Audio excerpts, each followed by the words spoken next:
Assalamualaikum warahmatullahi wabarakatuh. Kami dari kelompok 1 akan menjawab pertanyaan dari Ulinuha Maci Sabila. Izin bertanya, mengapa visual memori sensori tidak dapat bertahan lama? Padahal kita sudah melakukan scanning. Sebenarnya memori sensori itu kapasitasnya besar untuk menyimpan informasi, akan tetapi yang disimpan tersebut cepat menghilang. Dikatakan bahwa informasi tersebut akan menghilang setelah 1/10 detik, lalu akan menghilang sama sekali setelah lewat dari 1 detik. Jika kamu berhenti memberikan perhatian pada itu, maka akan terhapus dalam waktu 10-20 detik. Dalam rangka untuk mengingat sesuatu berikut, otak mentransfernya ke memori jangka panjang. Contoh, ketika kita melihat ratusan hal, ketika kita berjalan selama beberapa menit, meskipun perhatian tertuju oleh segala sesuatu yang kamu lihat, itu segera terlupakan oleh sesuatu yang lain yang menarik perhatianmu di antara sekian banyak yang ditangkap oleh indera penglihatan. Seperti itu. Hadi Bimo Al-Hakim berbicara soal memori, apakah bunga tidur atau mimpi dapat diingat dan bertahan lama, dan juga terkadang malah terkesan lupa. Apa yang terjadi pada hal tersebut sangat jelas. Mengapa demikian? Otak kita terkadang menyimpan hal-hal yang sifatnya tidak penting, apalagi seperti mimpi yang kadang tidak jelas, tidak beralur dan tumpang tindih. Coba saja kita ingat-ingat tadi pagi saat mandi, saat kita bengong memikirkan apa saja, susah sekali untuk mengingatnya kan? Sedangkan kita mungkin masih ingat seperti apa suasana saat wisuda SMA bertahun-tahun lalu. Ini merupakan bukti bahwa otak manusia memang bisa membedakan informasi mana yang penting disimpan dalam memori dan mana yang tidak penting dan bisa dibuang. Walaupun sebagian besar mimpi tersebut hilang, kita tetap bisa merasakan bahwa kita baru saja bermimpi, misalnya mimpi yang mengesankan atau menakutkan. Mimpi tersebut akan menarik perhatian karena adanya keterkaitan emosi dan mengaktifkan korteks prefrontal dorsolateral dan amigdala, yaitu area otak yang memfasilitasi memori dan area otak yang berkaitan dengan emosi. Ini membuat kita mengingat mimpi, tapi hanya sebatas pada bagian-bagian tertentu yang menarik perhatian kita. Piano Omegus Usu, bisa Anda terangkan atau paparkan mengenai transmisi elektrokimia? Ini sama kayak misal glory, jadi aku jawab dua-duanya ya. Kalau misal glory ini, di slide ke-7 dijelaskan karakteristik sistem saraf sirkuit komunikasi elektrokimia pada tubuh.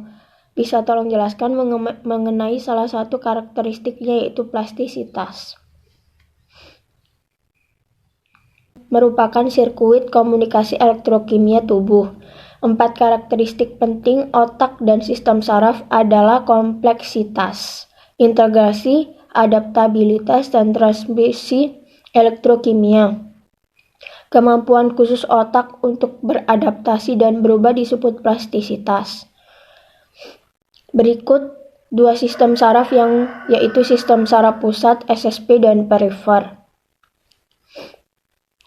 Sistem saraf pusat terdiri dari otak dan sumsum tulang belakang. Otak merupakan central nervous system yang berfungsi untuk menerima, memproses, menginterpretasikan, dan menyimpan informasi sensoris yang datang, seperti rasa, suara, bau, warna, tekanan pada kulit, dan lain-lain. Saraf tulang belakang, kumpulan neuron dan jaringan pendukung yang dimulai dari dasar otak sebagai perpanjangan otak yang menjulur di sepanjang punggung bagian tengah dan dilindungi oleh tulang belakang. Pertanyaan dari Ahmad Fajrul Mawalid. Izin bertanya mengenai pernyataan yang menjadi pertanyaan, yakni dalam proses penyimpanan informasi, bagaimana kita mengetahui penyimpanan sensori ini berlangsung dalam jangka waktu yang pendek atau panjang? Apakah ada tolak ukur atau standar tertentu untuk menentukan panjang pendeknya proses penyimpanan informasi? Memori jangka pendek mempunyai beberapa keterbatasan yang membedakannya dengan memori jangka panjang. Pertama, STM, Short Term Memory, menghasilkan lupa dengan cepat karena item tersebut tidak dapat diulang-ulang. Penyebab terjadinya karena interferensi. Kedua adalah masalah kapasitas. Miller mengidentifikasikan keterbatasan kapasitas hanya memuat 7 chunk. Chunk merupakan sekelompok item yang tersimpan dalam unit long-term memory. Sedangkan memori jangka panjang, long-term memory, memiliki kapasitas yang tidak terbatas dan dapat menahan informasi dalam jangka waktu yang lama. Namun seringkali memerlukan usaha yang keras agar dapat memasukkan informasi ke memori ini. Atkinson dan Sheffer memperhitungkan bahwa adanya efek posisi serial, mengingat lebih baik kata-kata di awal daftar dapat dijelaskan dengan adanya penyimpanan kata-kata tersebut di long-term memory. Dan mengingat lebih banyak kata-kata di akhir daftar dapat dijelaskan dengan adanya penyimpanan kata-kata tersebut. Para psikolog juga pernah menekankan perbedaan yang ketiga, yaitu berdasarkan perbedaan dalam kode-kode memori. Mereka berpendapat bahwa ada 2 kode dalam memori, yaitu kode akustik, kode sematik.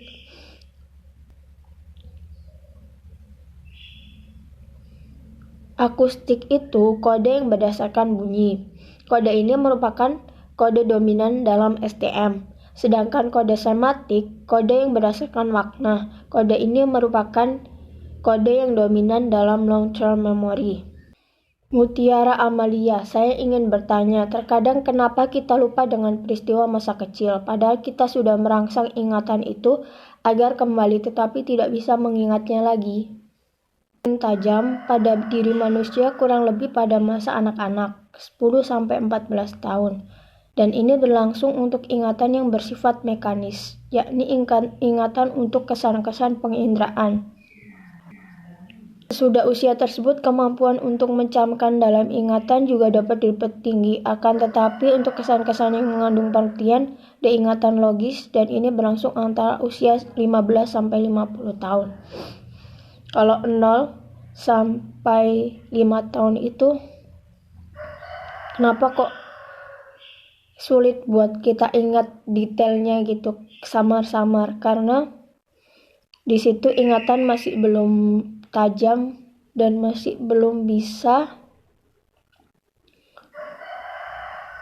kita masukin ke memori kita gitu kan. Usia paling matangnya kan 10-14 tahun. Itu pasti kita 10 tahun tuh ingat ya apa aja gitu kan. Kalau sebelum itu mungkin kita samar-samar seperti itu. Ini dari Kadek Krisna.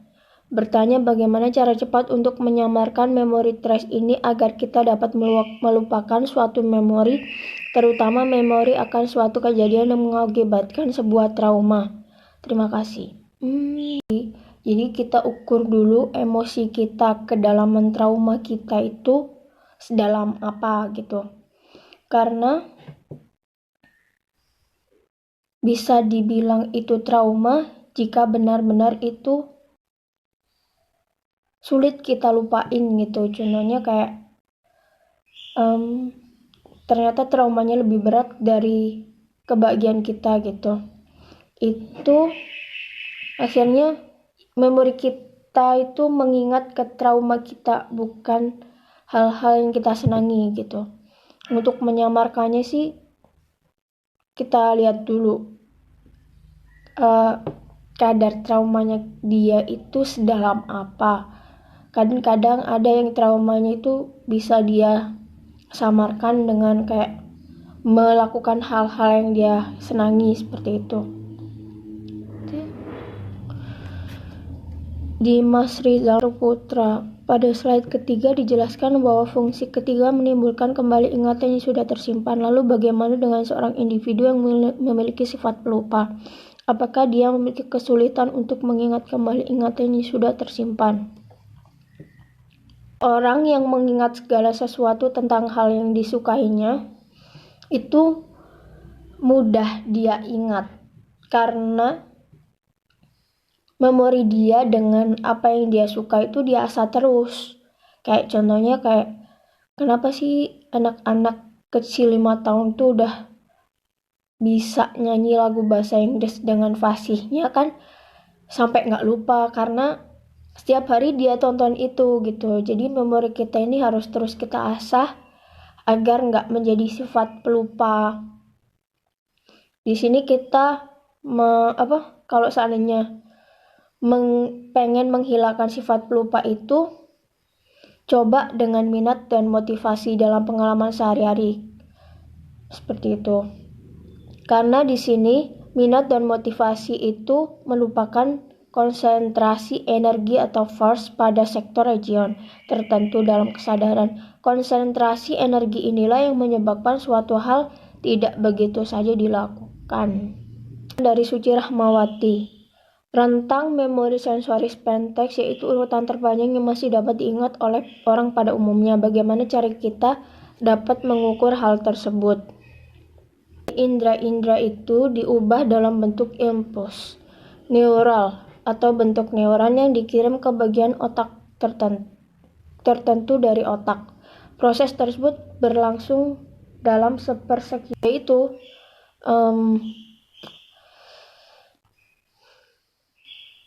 bagaimana kita bisa mengingat lebih banyak kata-kata di awal daftar, terus dan di akhir. Terus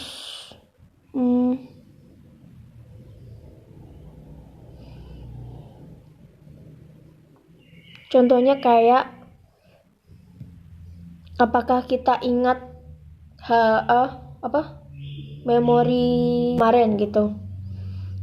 Itu kita coba kita ingat-ingat secara detail gitu, seperti apa kan kita bisa ngukur kedalaman pemikiran kita, memori kita itu seperti apa gitu kan. Ada kadang yang kemarin tuh kayak apa ya aku kemarin ngapain ya itu mungkin kurang diasah juga gitu loh, jadi ngukurnya seperti itu. Dari Lintang Andini Budiarti, ada beberapa orang yang biasanya kan memiliki keterlambatan berpikir. Apakah ini termasuk gangguan memori sensori? Itu bisa disebabkan oleh beberapa faktor.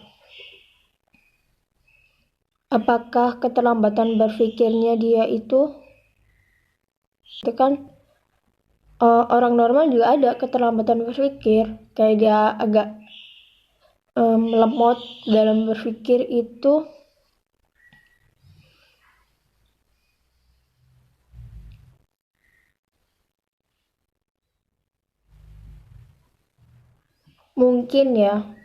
mungkin kita harus lihat dulu, dianalisis dulu apakah dia ini keterlambatan berpikirnya karena dia cedera otak.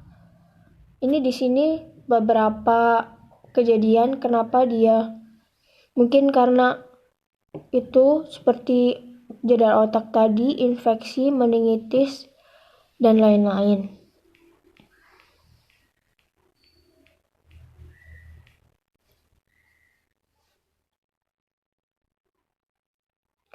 Atau kalau dia seandainya keterlambatan berpikirnya karena dia nggak sering mengasah cara berpikirnya dia, akhirnya dia bingung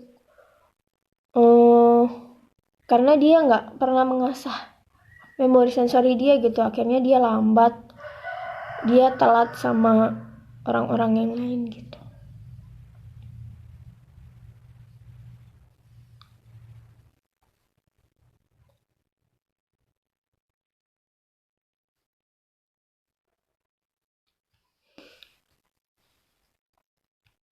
Kan tadi memori jangka pendek dan jangka panjang itu kan memiliki keterbatasan dalam berpikir.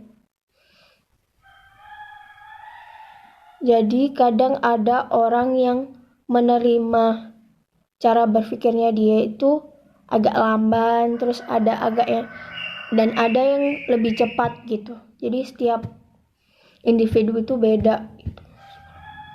Kalau seandainya dikategorikan keterlambatan berpikirnya, di memori sensori dia mungkin ada hal-hal yang mengganggu di otaknya seperti itu.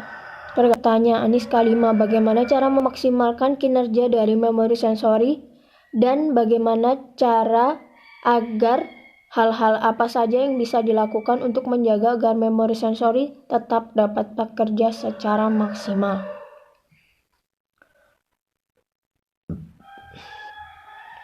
Yang pertama, kondisi fisik.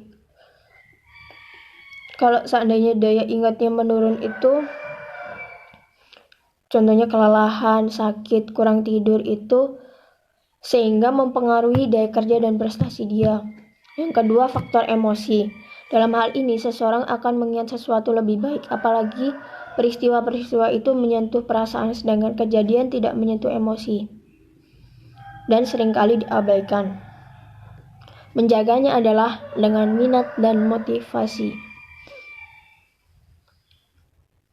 Motivasi dan minat berarti konsentrasi energi force pada sektor region tertentu dalam hal kesadaran. Konsentrasi energi inilah yang menyebabkan suatu hal tidak begitu saja dilupakan. Hal yang kalian suka tanpa membebani pikiran dan psikis kita gitu. Jadi akhirnya daya ingat kita tetap bagus, konsentrasi kita juga bagus seperti itu. Saya berikan jawabannya. Maaf jika masih kurang memuaskan dalam menjawab pertanyaan dari teman-teman. Saya dari kelompok 1. Wassalamualaikum warahmatullahi wabarakatuh. Terima kasih.